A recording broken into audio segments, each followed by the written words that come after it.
এই চ্যাপ্টারে তোমাদের আরেকটা জিনিস বোঝার আছে, সেটা আমরা উম, ধারণা তো ধারণাটা তোমরা জানো, জাস্ট একটু লিঙ্ক করতে হবে। এর আগে আমরা পড়ে আসলাম যে কোনো বৃত্তের কেন্দ্র যে ব্যাসার্ধ আর সেই সমান মাপ নিয়ে বৃত্তচাপের উপর দৈর্ঘ্য নিলে কেন্দ্রে যে কোণ উৎপন্ন করে সেটাকে আমরা বলি 1 রেডিয়ান। ঠিক আছে, তাহলে এইখানে যে 1 রেডিয়ান ব্যাসার্ধ ব্যাসার্ধ বৃত্তচাপের দৈর্ঘ্য এস এবং রেডিয়ান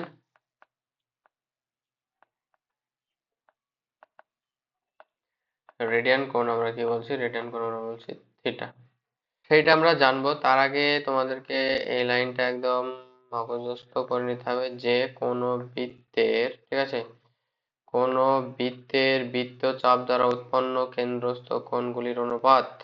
তাহলে বৃত্তচাপ দ্বারা উৎপন্ন কেন্দ্রস্থ কোণগুলির অনুপাত, এটা যদি কেন্দ্র হয়, এই যে কেন্দ্র তার বৃত্তচাপে উৎপন্ন কেন্দ্রস্থ কোণের অনুপাত সেই চাপের দৈর্ঘ্যের অনুপাতের সমান, সেই চাপের দৈর্ঘ্যের অনুপাতের সমান। ঠিক আছে, তাহলে এখানে কি হচ্ছে, চাপ এই যে এক্স কে ওয়াই এর দৈর্ঘ্য, এই ছবিটা আছে কোথায় আছে, এই ছবিটা আছে তোমাদের এইখানে। ঠিক আছে, ছবিটাকে তুলে নিই। দেখো এইখানে তোমাদেরকে কি বলেছে, X O P, X X O P এটা হচ্ছে একটা অ্যাঙ্গেল, তার চাপ হচ্ছে এক্স কে Y, X O Y, X O Y, X O Y এর চাপ হচ্ছে এক্স কে ওয়াই এবং এক্স ও পি এর চাপ হচ্ছে পি এক্স, পি কে এক্স। ওকে, বা এক্স কে পি এইটা। হ্যাঁ, এটা হচ্ছে 1 রেডিয়ানের ডেফিনেশন, 1 রেডিয়ান। কারণ হচ্ছে কি এখানে ও এক্স আর এখানে পি কে এক্স এই দুটোর দৈর্ঘ্য কি হচ্ছে সমান, সেই জন্য এটা হচ্ছে 1 রেডিয়ান। তাহলে 1 রেডিয়ান কেন হলো, এখানে হচ্ছে অ্যাঙ্গেল এক্স ও পি এর ক্ষেত্রে, এর ক্ষেত্রে কি হচ্ছে, O X is equals to O X এর লেন্থ তার সাথে সমান হচ্ছে পি কে এক্স এর লেন্থের সঙ্গে সমান হচ্ছে। ওকে, এবার আমাদেরকে এখানে সবসময় মনে রাখতে হবে যে এই যে বড় অ্যাঙ্গেলটা পেলাম এক্স ও ওয়াই, এইটা আমরা থিটা ধরেছি, আর এই থিটাটা সব সময় কিসের এককে থাকবে, রেডিয়ানে। এই জায়গাটায় অনেকে কনফিউশন হয়ে যায়, দিয়ে ডিগ্রিতে থাকলে আহ সেটাকে রেডিয়ানে না কনভার্ট করেই এস আর থিটা এই ফর্মুলাটা অ্যাপ্লাই করে করে ভুল মান বের করে। ঠিক আছে, তো এবার হচ্ছে, তাহলে এখান থেকে এই কোণটা কি ধরেছিলাম আমরা, থিটা। তাহলে এখান থেকে কি পেলাম, S equal to R theta, এটা হলো আমাদের একটা সূত্র। ঠিক আছে, নট এনিমি, জাস্ট সূত্র, বা আমাদের ফ্রেন্ড বলতে পারে এক কথায়। তাহলে কি হলো, যে আর একক দৈর্ঘ্যের ব্যাসার্ধ বিশিষ্ট বৃত্ত এস বা বৃত্তচাপ কেন্দ্রে যে কেন্দ্রস্থ কোণ উৎপন্ন করে তার বৃত্তীয় মান অবশ্যই মাথায় রাখবে, বৃত্তীয় মান থিটা হলে S equal to R theta হবে। ওকে, এবারে দিয়ে অঙ্ক আছে কিছু। তাহলে এইখানে দেখো আমার হচ্ছে ব্যাসার্ধ, ঠিক আছে, ব্যাসার্ধ দৈর্ঘ্য আর সমান 7 দেওয়া আছে এবং ওই বৃত্তের আহ 5.5 সেমি দৈর্ঘ্যের বৃত্তচাপ দ্বারা কেন্দ্রস্থ কোণের বৃত্তীয় মান, কেন্দ্রস্থ কোণটির বৃত্তীয় মান কত তাই বলেছে। ঠিক আছে, তাহলে এখান থেকে কি পাচ্ছি, এইটা হচ্ছে আমাদের এস। তাহলে আর সমান পেয়েছি ডিরেক্ট এখান থেকে 7, এস সমান এটা পেয়েছি। আমরা কি জানি, আমরা জানি S equal to R theta. তাহলে এস এর মান 5.5, আর এর মান হচ্ছে 7, থিটার মান আমাদেরকে বের করতে হবে। তাহলে থিটা সমান কত পাবো, 5.5/7 বা 5/5/7। এটা হচ্ছে 5 দিয়ে কাটলে হবে 11 আর এটা হবে 14, তাহলে 11/14 কি পাবো, রেডিয়ান। ওকে, এটা আমাদের অ্যান্সার হয়ে যাবে। তো এখানে দেখার বিষয় হচ্ছে পাই/পাই/সি/4 কিভাবে আসলো, তাই না। পায়ের মান হচ্ছে 22/7, তাই তো। তাহলে এইটাকে আমাদেরকে একটু যদি সাজিয়ে নিই তাহলে এখান থেকে চলে আসবে। দেখো এটাকে আমরা কি লিখতে পারি সাজালে, 11/14, তাহলে 2 দিয়ে যদি উপর নিচে মাল্টিপ্লাই করে দিই তাহলে এটা হয়ে গেল 22 আর এটা হয়ে গেল 28, তাই তো। তাহলে এটা পেলাম 28, তার 22/7 ইন্টু 4 লিখতে পারি, কারণ হচ্ছে 28 মানে হচ্ছে 4 7 28। তাহলে এবার দেখো এখানে 22/7 কে আমরা কি লিখতে পারি, পাই লিখতে পারি। 22/7 যদি পাই হয়ে যায় তাহলে এখান থেকে কি দাঁড়াচ্ছে যে পাই/4 এইটা চলে আসলো। বোঝা গেল? আশা করি বোঝা গেছে। তাহলে আমরা এবার এই 12 নম্বর প্রবলেমটা এটা করি। 12 নম্বর প্রবলেম করে কি পাই দেখি। প্রয়োগ 12 করে কি পাবো আমাদের সলিউশন। দেখো আমরা জানি কি জানি এখানে আগে প্রশ্নটা সব প্রশ্নটা ভালো করে পড়বে। একটি বৃত্তের ব্যাসার্ধের দৈর্ঘ্য 6 সেন্টিমিটার হলে ওই বৃত্ত 15 সেন্টিমিটার দৈর্ঘ্যের বৃত্তচাপ কেন্দ্রে যে কোণ উৎপন্ন করবে তার বৃত্তমান কত হবে হিসাব করে লিখবে। বৃত্তমান আমাকে হিসাব করে লিখতে বলেছে কেন্দ্রস্থ কোণের। তাহলে আমরা জানি কি জানি আমরা জানি S equal to R theta, যেখানে S হচ্ছে বৃত্ত চাপের দৈর্ঘ্য এবং হচ্ছে R হচ্ছে বৃত্তের ব্যাসার্ধ। ওকে, আর থিটা হচ্ছে কেন্দ্রস্থ কোণ রেডিয়ানে। ওকে, এটা হচ্ছে কেন্দ্রস্থ কোণ রেডিয়ানে। এটা হলো। তাহলে এবার আমরা ভ্যালুগুলো পুট করি।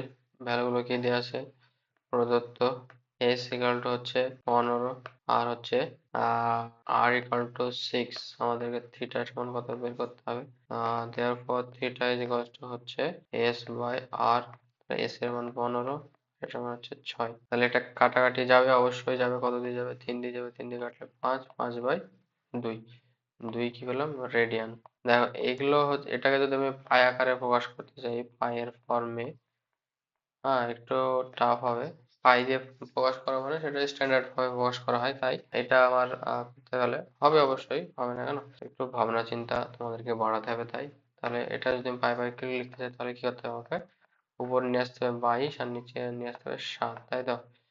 আহ, তাহলে এখানে দেখো 5/2 রেখে দিলাম। এবার দেখো আমার উপরে দরকার 22, কিন্তু আসলে আমার উপরে 22 নেই। তাহলে 22 কে নিচেও মাল্টিপ্লাই করলাম, তাহলে কেটে গেল। এবার দরকার আমার নিচে হচ্ছে 7 দরকার, কিন্তু উপরে 7 নেই। তাহলে 7 কেটে গেল। ওকে, তাহলে এবার সাজিয়ে নিই। 22/7 ইন্টু 5। তাহলে এখান থেকে একটা 22 নিলাম আর এখান থেকে একটা 7 নিলাম। তাহলে 5-এর সঙ্গে কে পড়ে থাকছে? 7 পড়ে থাকছে। আর এখানে 7-এর সঙ্গে 7 তো এখানে চলে গেল, তাহলে 22-এর সঙ্গে কে পড়ে থাকলো? 2। তাহলে এইটা হয়ে গেল 35/44 আর পাই, এটা হলো পাই। কারণ হচ্ছে 22/7 মানে হচ্ছে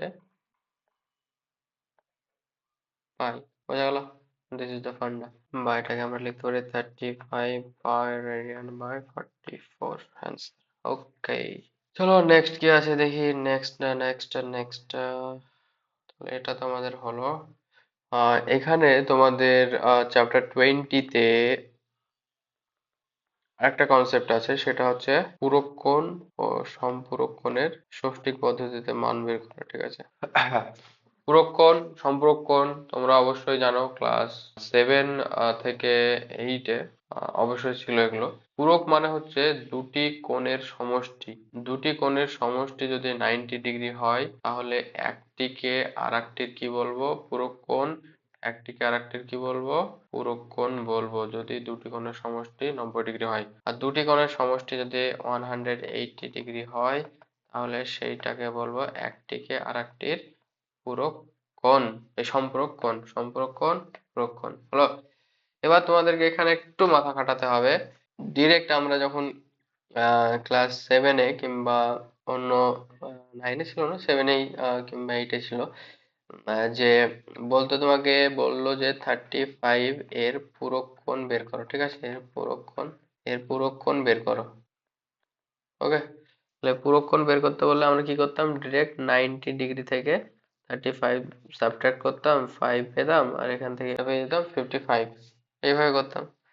এবার দেখো আমাকে এই 35 কে, এই 35 না বলে বললো যে 34 60 মিনিট 60 সেকেন্ড এইটার পূরকক্ষণ বের করো, তাই না? তাহলে এখানে মিনিট আছে, ডিগ্রি আছে, সেকেন্ড আছে। তাহলে এখান থেকে আমরা কি করব? দেখো এখান থেকে এইটাই হচ্ছে মেন ফান্ডা। তাহলে আমরা 35 কে কি লিখতে পারি? 35 কে 34 প্লাস 1 লিখতে পারি, তাই তো?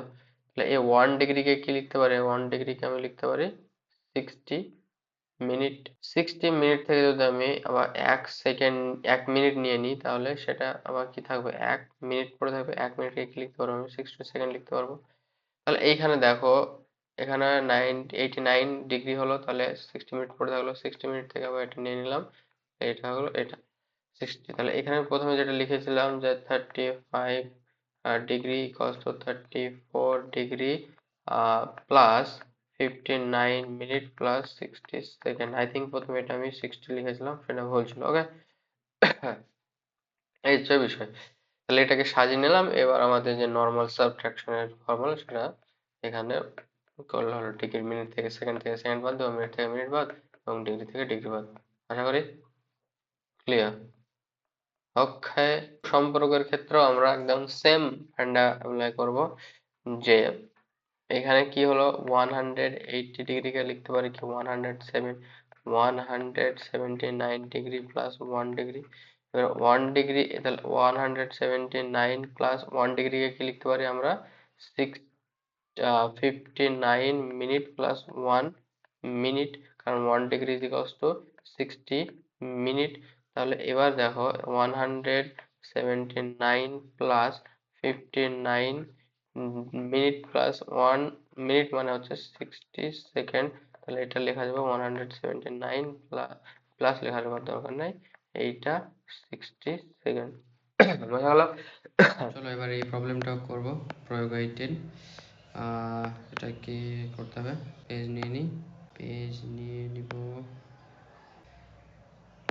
তাহলে বলেছে যে কোনটি সম্পূরক কোণের মান ষষ্ঠিক পদ্ধতিতে নির্ণয় করতে হবে। ভালো কথা, ষষ্ঠিক পদ্ধতিতে নির্ণয় করতে হবে। তাহলে 180 ডিগ্রিকে আমরা কি লিখতে পারি? 179 degree 59 minute 60 second. 179 degree 59 minute 60 second. এটাকে আমরা লিখতে 85 ডিগ্রি 32 মিনিট 36 সেকেন্ড, বিয়োগ করে পাই